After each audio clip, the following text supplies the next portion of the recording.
রান্না শিখি আমি আজকে ভাজি করব। আমি একটু গরম পানি সিদ্ধ করে নিয়েছি, এই যে আমার দেখছি।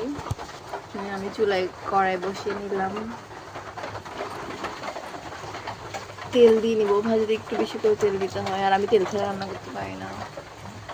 দেখা যাচ্ছে না একদম অন্ধকার।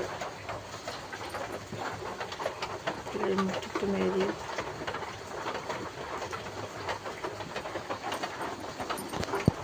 তেলটা গরম হয়ে গেছে, আমি ডিরেক্ট এখন এগুলো দিয়ে দিব।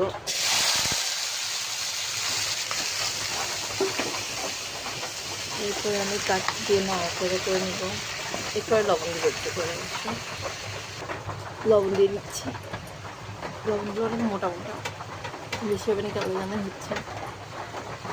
এরপর আমি একটু নেড়ে নিব, কিছুক্ষণ জাল হোক ভাজি যেহেতু। আমি আগে থেকে মশলাগুলো সময় মতো কষায় আমি শর্টকাট রান্না করি, জানি এটা কষিয়ে নিচ্ছি। অন্ধকারে দেখা যাচ্ছে না ভাজির কালারে। তো আমাকে বলা হয়েছে যে ভাজির মধ্যে একটু ঝোল ঝোল রাখতে, এই জন্য একটু গরম পানি একটু দিয়ে দেবো, খেয়ে ফেলবে। এই কারণে আমি এখন নিজে নেড়ে নিচ্ছি।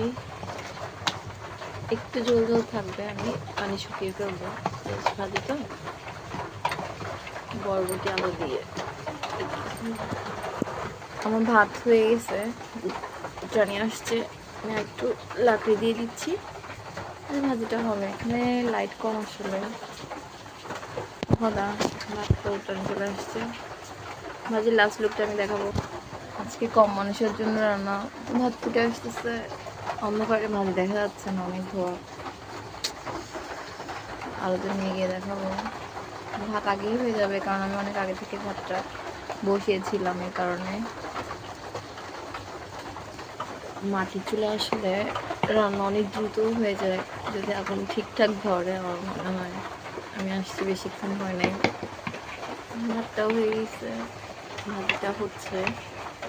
ভাজি না, ঠিক ঝোলের তরকারিটা ভাজি বলবো না, আমি ভাজি তো পানি দেয় না, পানি দিলাম আমি। এই চুলো নিয়ে আসছি, ভাজিটা অন্ধকারে দেখা যাচ্ছে না, আলোতে নিয়ে গিয়ে দেখাবো। একটু নড়াচড়া করে দিই। ভাজি না, এটা ঝোলের তরকারি আসছে, একদমই অন্ধকার হয়েছিল, ফাঁকা। সিদ্ধ হয়ে গেলে নামিয়ে ফেলবো আমি এটা।